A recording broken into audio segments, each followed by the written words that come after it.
बिस्मिल्लाहिर्रहमानिर्रहीम रब्बि इश्रह ली सदरी वयस्सिर ली अमरी वाहलुल उक़दतम मिन लिसानी यफ़क़हू क़ौली। अस्सलामु अलैकुम रहमतुल्लाहि व बरकातुहू। उम्मीद करता हूँ आप सब खैरियत से होंगे, अपने घर में खुश होंगे, महफूज होंगे। अल्लाह ताला आपको सलामत रखे, अल्लाह ताला को खुश रखे, अल्लाह ताला को कामयाबी का आने से नवाजे। चलते हैं आज के लेक्चर की तरफ। चैप्टर नंबर 7 ऑसिलेशंस, जो हमने फर्स्ट ईयर का स्टार्ट किया हुआ था, उसके बाद न्यूमेरिकल स्टार्ट करते हैं और कोशिश करते हैं कितने मैक्सिमम हमसे न्यूमेरिकल्स हो सकें इजीली, वो हम लोग उसको अटेम्प्ट कर लेंगे। एफएससी आईसीएस पार्ट 1, ठीक है। चलिए न्यूमेरिकल नंबर फर्स्ट की स्टेटमेंट को पढ़ते हैं ऑसिलेशंस के चैप्टर की। फर्स्ट न्यूमेरिकल है 100 gram body hang on a spring elongates the spring by 4.0 centimeter. When a certain object is hang on a spring and set to vibrating, its speed is 0.568 seconds. What is the mass of object pulling the spring? कहते हैं कि आपके पास एक spring है जो कि object जो 100 ग्राम है, मैस 1 उसने आपको बताया, मैस 1 इक्वल्स टू 100 ग्राम या 100.0 ग्राम, वो एक स्प्रिंग के साथ हैंग है, ठीक है। ये जो ऑब्जेक्ट का मैस है m1, ये इसके साथ हैंग है 100 ग्राम, और ये जब हैंग है तो इसका जो डिस्प्लेसमेंट है वो आपके पास है 4.0 सेंटीमीटर, ठीक है। मतलब ये वाइब्रेशन कर रहा है और 4.0 सेंटीमीटर है, तो x मेरे पास आ गया 4.0 सेंटीमीटर। देन कहते हैं अगर एक सर्टेन मैस का ऑब्जेक्ट दोबारा, अगर इस ऑब्जेक्ट को एक्सप्लेन कर दूं, m2 कर दूं, एक सर्टेन ऑब्जेक्ट का मैस मैंने यहां पे पुट किया है m2, ठीक है। जब मैंने ये ऑब्जेक्ट पुट किया तो देन ये वाइब्रेटिंग पे चला गया, और वाइब्रेटिंग में जब ये गया तो इसने टाइम पीरियड अटेन किया 0.568 सेकंड्स का, ठीक है। कहता है ये मैस 2 की वैल्यू मुझे फाइंड आउट करके दिखाएं कि मैस 2 कितना आएगा इसमें। दोबारा एक दफा पढ़ लेते हैं। एक मैस 100 ग्राम का था जो कि ऑसिलेशन कर रहा था, ऑसिलेशन करते हुए उसने जो अपना डिस्प्लेसमेंट कवर किया वो 4.0 सेंटीमीटर था। अभी इनको सिस्टम में हम कन्वर्ट करेंगे। कहता है एक सर्टेन मैस का ऑब्जेक्ट मैंने m2 के साथ जब हैंग किया तो हैंग करने के बाद इसने वाइब्रेशंस प्रोड्यूस की, वाइब्रेशंस प्रोड्यूस करने के बाद टाइम पीरियड आया हुआ है 0.568 सेकंड्स, ठीक है। कहता है अब जो ऑब्जेक्ट आपने हैंग किया था m2, उसका मैस बताया वो कितना होगा। तो सबसे पहले चलते हैं सॉल्यूशन में। फार्मूला जो होता है t = 2 pi square root m by k होता है, time period of spring constant को फाइंड आउट करने के, स्प्रिंग फाइंड आउट करने के लिए। अब हमने मैस 2 के लिए निकालना है, टाइम पीरियड गिवन है, मैस 2 फाइंड आउट करना है, लेकिन यहाँ पे k की वैल्यू गिवन नहीं है आपको, तो k की वैल्यू सबसे पहले फाइंड आउट करें। अब k की वैल्यू कैसे फाइंड आउट करेंगे? k की वैल्यू फाइंड आउट करने के हम लोग यहाँ पे F = k × x, ये फॉर्मूला अप्लाई करेंगे स्प्रिंग कांस्टेंट के लिए। यहां से अगर k की वैल्यू फाइंड आउट करनी हो मुझे तो ये हो जाएगा F/x, k ऐसे से आ जाएगा, ठीक है। और f आपके पास क्या आएगा? f आपके पास फर्दर इक्वल होता है ma के। ये बॉडी आपके पास वर्टिकली मूव कर रही है तो इसका एक्सेलरेशन चेंज हो जाएगा ग्रेविटेशनल एक्सेलरेशन में, तो यहाँ पे आ जाएगा m1g/x। यहाँ से आप लोग स्प्रिंग कांस्टेंट फाइंड आउट करेंगे। मैस 1 की वैल्यू पुट करेंगे, अगर 100 ग्राम है तो ये 0.01 किलोग्राम हो जाएगी बेसिकली यहाँ पे, ठीक है।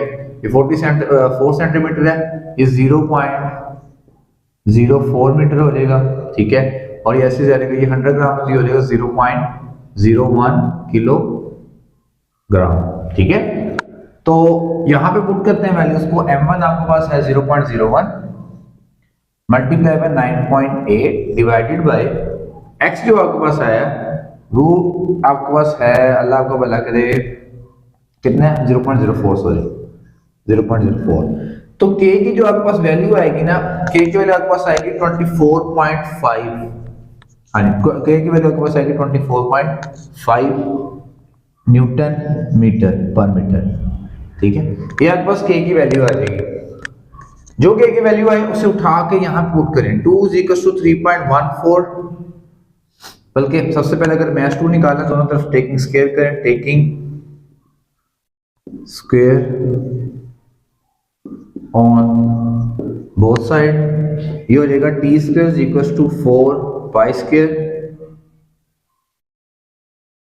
4 पाई स्क्वायर, और ये आपके पास आ जाएगा m2/k।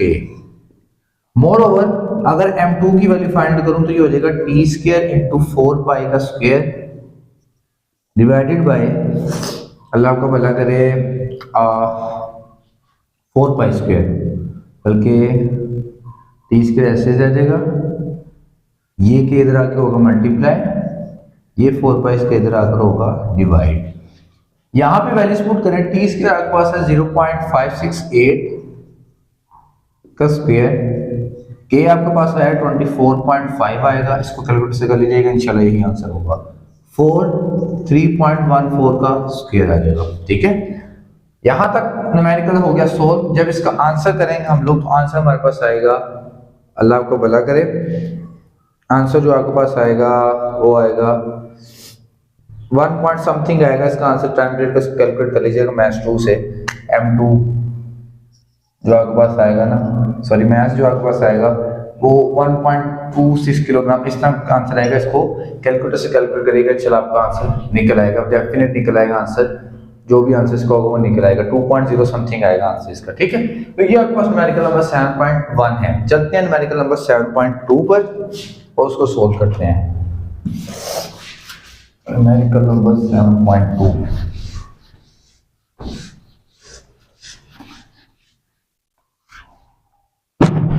अब न्यूमेरिकल नंबर 7.2 को हम पढ़ते हैं। न्यूमेरिकल नंबर 7.2 की स्टेटमेंट आपके पास है, a load of 50 gram closing spring 2 centimetre.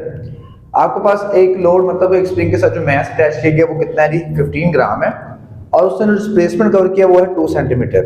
अगर बॉडी का मास 294 ग्राम अटैच कर दिया जाए स्प्रिंग से और वाइब्रेशन में चला जाए, उसका एम्पलीट्यूड है 10.0 सेंटीमीटर, तो देन वो कहता है, आप मुझे बताएं पीरियड क्या होगा उसका, स्प्रिंग कांस्टेंट क्या आएगा उसका। सबसे पहले डाटा को लिख लेते हूं मैं। डाटा मेरे पास जो मास 1 है वो गिवन है 15.0 ग्राम, मतलब 15.0 ग्राम। ठीक है, और फर्दर आपके पास जो गिवन डिस्प्लेसमेंट है दैट इज 2.00 सेंटीमीटर। गिवन आपके पास M2 है, वो कितना है जी, M2 आपके पास है 294 ग्राम, जो सेकंड मैथ आपको गिवन है। ठीक है, तो आपने फाइंड आउट करना है टाइम पीरियड, स्प्रिंग कांस्टेंट और V नॉट फाइंड आउट करना है आपने। ठीक है, ये चीजें फाइंड आउट करनी है हमने इसमें। ये गिवन डाटा है 7.2। सबसे पहले स्टेटमेंट को समझ लेते हैं दोबारा से। M1 जब आपने स्प्रिंग पुट किया, मास पुट किया M1,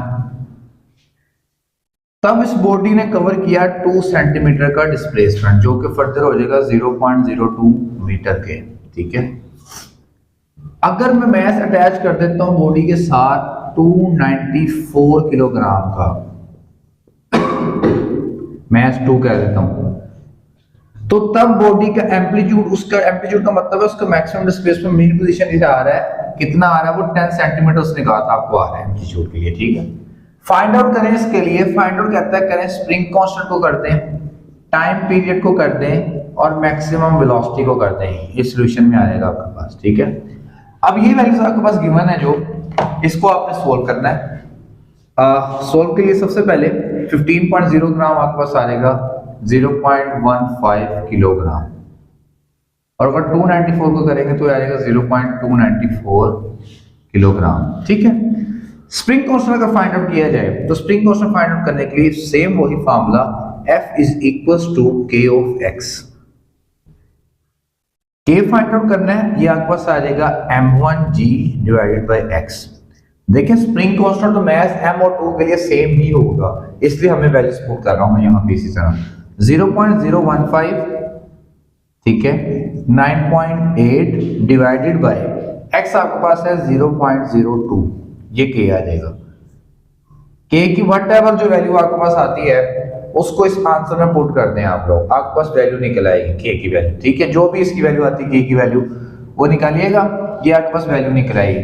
K की वैल्यू जब आपके पास फाइंड आउट हो जाएगी, फिर आप फॉर्मूला यूज करेंगे T is equal to 2 pi square root M2 over K का, क्योंकि मुझे इसके लिए टाइम पीरियड फाइंड आउट करना है। वैल्यूज पुट करें 2 is equal to 3.14 square root M2 आपके पास कितना है 0.1294 डिवाइडेड बाय आपके पास आ जाएगा K की वैल्यू जो भी आए वो यहाँ पुट करें। ठीक है, क्योंकि K की वैल्यू हमने फाइंड आउट नहीं ना की, के की वैल्यू जो आएगी उसको हम यहाँ पे पुट कर देंगे, ठीक है। के की वैल्यू पुट करेंगे, ये मेरे पास टाइम पीरियड निकलेगा यहाँ से सम सॉल्यूशन में, ठीक है। होपफुली आपका आंसर ठीक आएगा इंशाल्लाह। हमने निकाल लिया स्प्रिंग कांस्टेंट, निकाल लिया टाइम पीरियड, निकाल लिया। यहाँ पे मैं लिख देता हूं ऊपर टाइम पीरियड, ये स्प्रिंग कांस्टेंट के लिए है,